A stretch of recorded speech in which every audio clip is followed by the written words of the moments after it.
That is not the one I need.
That is not the one. That is... That...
Here it is.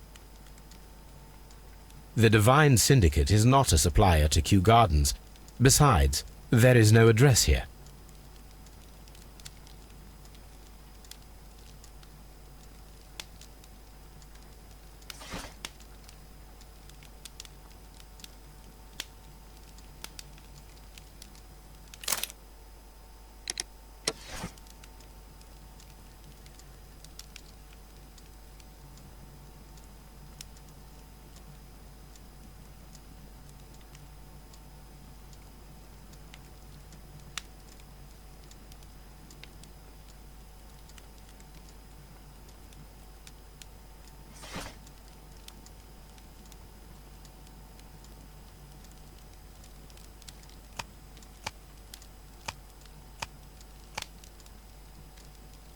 That is not... That is not...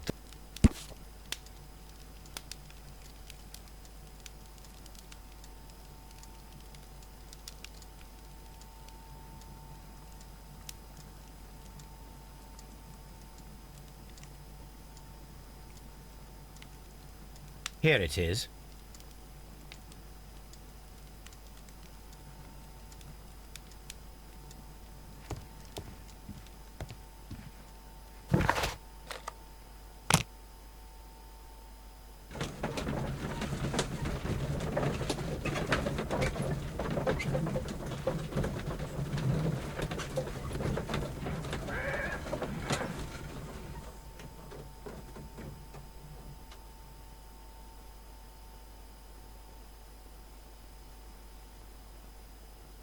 I asked Inspector Lestrade to take Montague Dunn's body to Scotland Yard.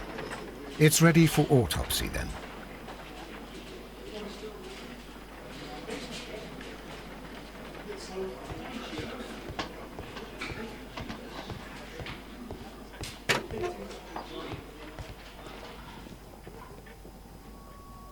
A beautiful feather pen of a good make. This watch is of great value.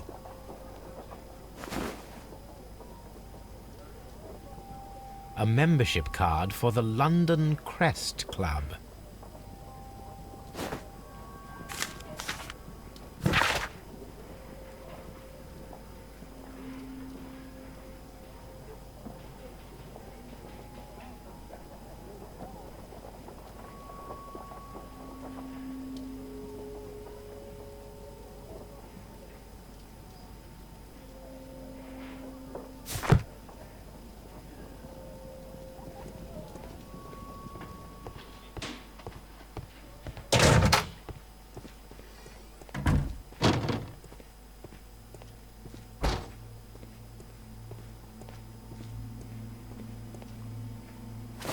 First of all, let us carry out an external examination.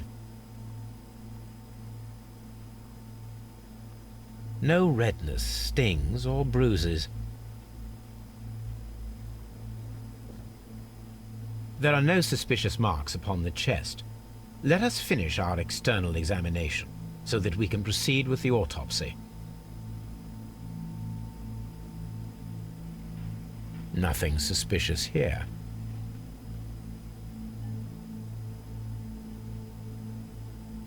There is an injury to the skull, most probably caused by the fall in the water lily greenhouse. The vessels and the pupil of the eye appear quite normal. The air from the lungs carries a faint floral aroma. Now, let us examine the internal organs.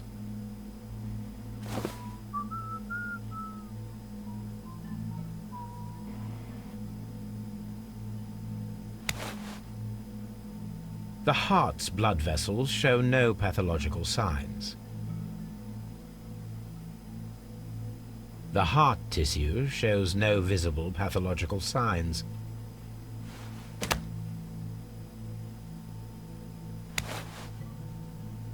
The liver is enlarged. It would seem that he was suffering from an alcohol addiction. The liver tissue is brown. There are no visible pathological signs.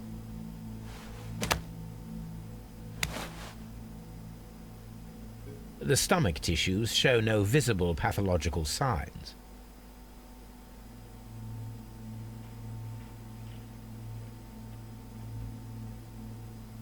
There is a small amount of content. It appears that he breakfasted lightly, only a short while before his death.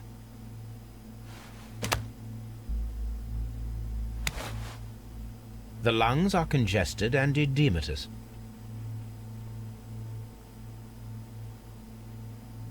The tissue on the inferior lobe of the right lung is damaged, most probably caused by toxins from an unknown plant.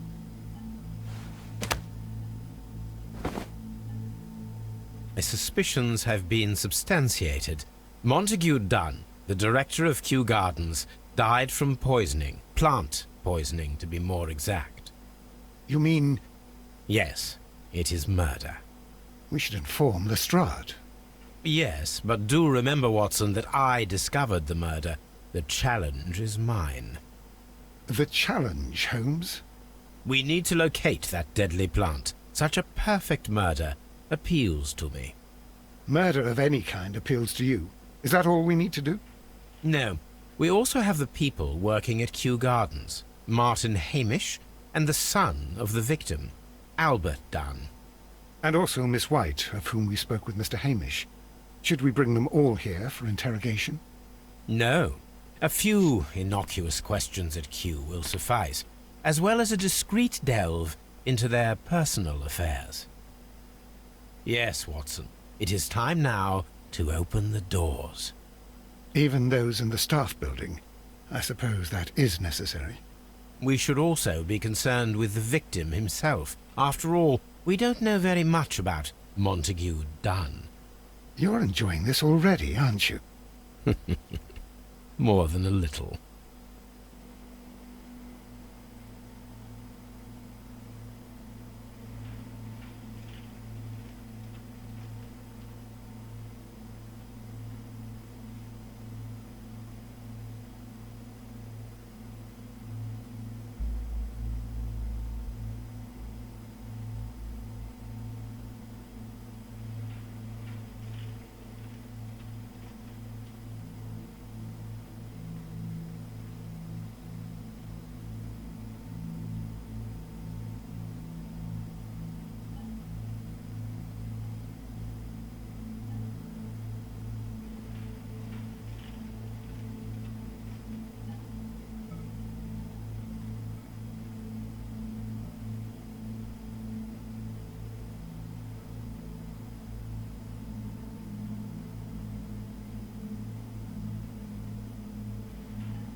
Mr. Hamish, can you explain to us what happened to the colonial collection? It seems somewhat depleted. But, most likely maintenance work, tidying up. You're not sure, then? But you're the deputy director. Well, I am busy. I cannot be everywhere at once. Tell me, Mr. Hamish, do you grow the more deadly variety of plant here? You mean insectivorous? Yes, but nothing larger than that. What is your opinion of Albert as a student of botany? He's useless. I often tell him so, and I can only give him cleaning tasks. Botany is not his life's work, and his father well knew it. He was furious about it. He was? Oh, yes.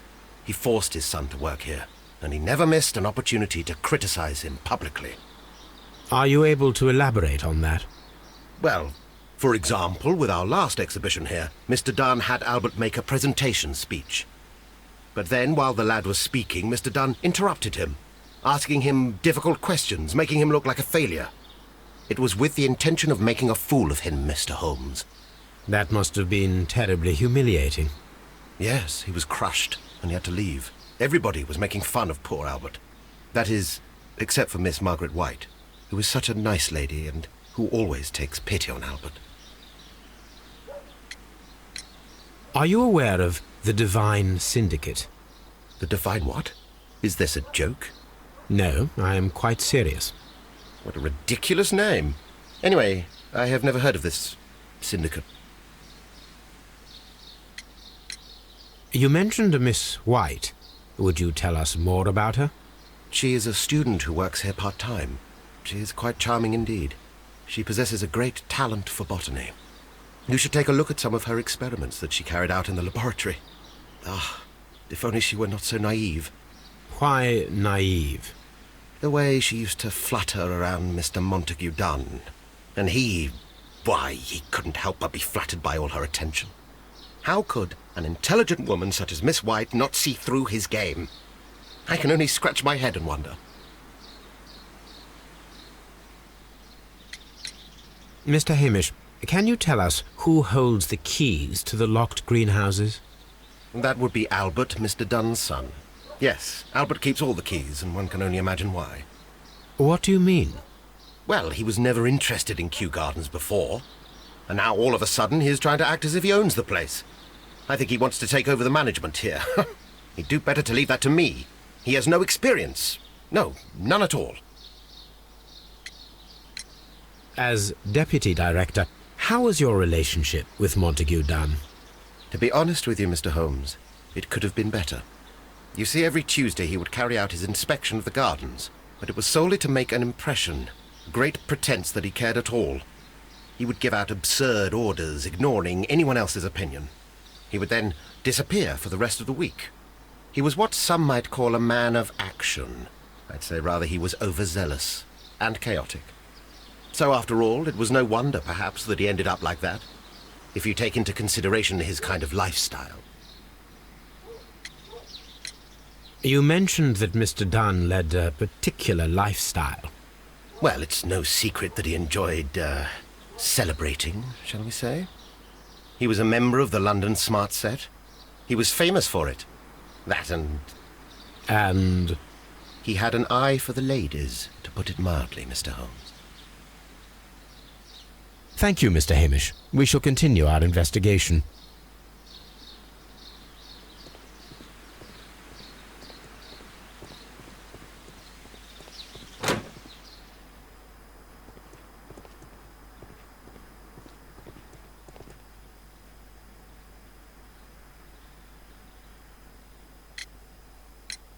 I imagine that your relationship with your father may have been a strained one. Yes. I cannot say that he was a kind man, for he never listened to me at all. He forced me to work here. But now, after his death, I've been pondering it over. Perhaps he wasn't so wrong about me after all. I have to follow his path, and I have to manage Kew Gardens, and I can do it. I can be as good as any other who works here. Tell me, have you ever heard of the Divine Syndicate? No, I cannot say that I have. We noticed that a part of the colonial collection has been cleared. Ah. At the moment I'm just dealing with the storage room. I don't know much about the other rooms.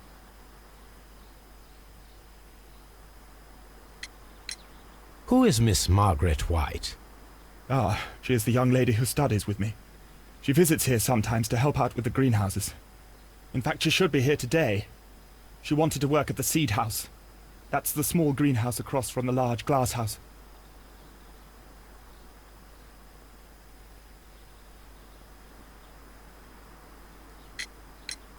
Would you please tell us about Martin Hamish, the deputy director? Well, I have to tell you that Mr. Hamish is not and has never been the deputy director of Kew Gardens. My father would not have tolerated it. Indeed? Well, that is most interesting. He told us that he was. Yes, because he believes that the management should be passed down to him now that my father is dead. But in actual fact, Mr. Hamish only has the honour of being the garden's longest-serving employee. In fact, if we are to think logically at all, should be me who takes over the management of Kew Gardens. Do you not have a good relationship with Mr. Hamish? I suppose so. But we have very little in common. Mr. Hamish loves his plants and Kew Gardens, and I cannot say that I share his passion. I see. And how was his relationship with your father? Oh, he hated my father. It was obvious. He would be furious whenever my father boasted of Kew Gardens in the newspapers or at conferences. He was convinced that my father was stealing all of the credit for himself. But my father treated Mr. Hamish in the same way as he treated anyone, dismissively, with indifference. Do you hold the keys to all of these locked doors? Yes, you can have them. But I cannot give you the keys to the cloakroom. The employees' effects are private. I am sure you understand. Thank you, young man. We shall see you again soon.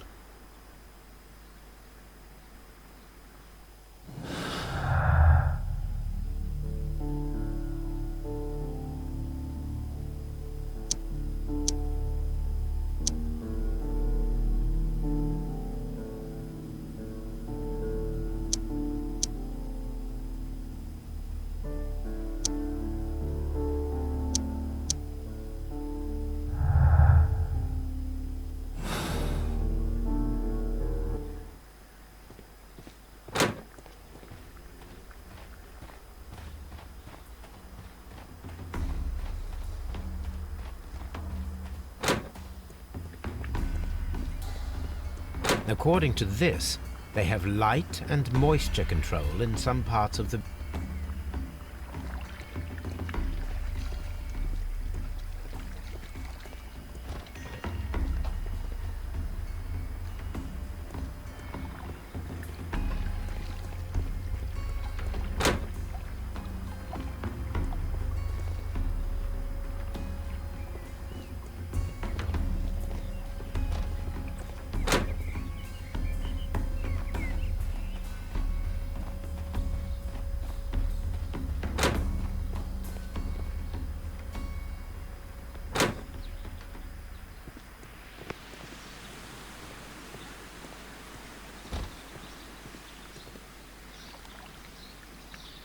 Look, Holmes, this charming lady must be Miss White.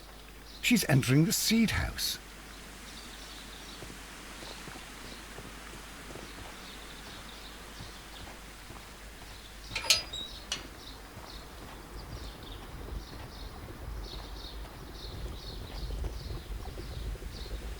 A ventilation system. It should regulate the temperature.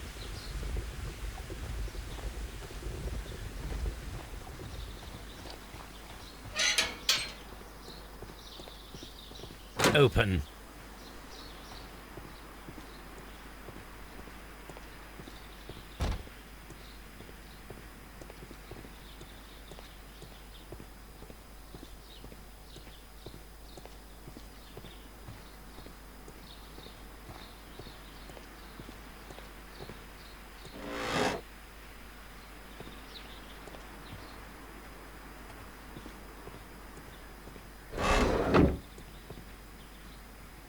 From here, we are unable to see the interior of the Colonial Collection Room.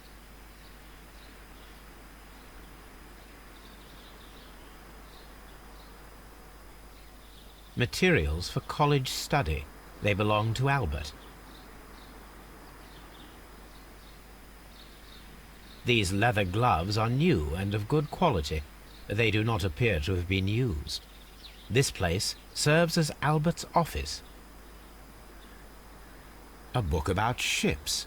Nothing at all to do with plants.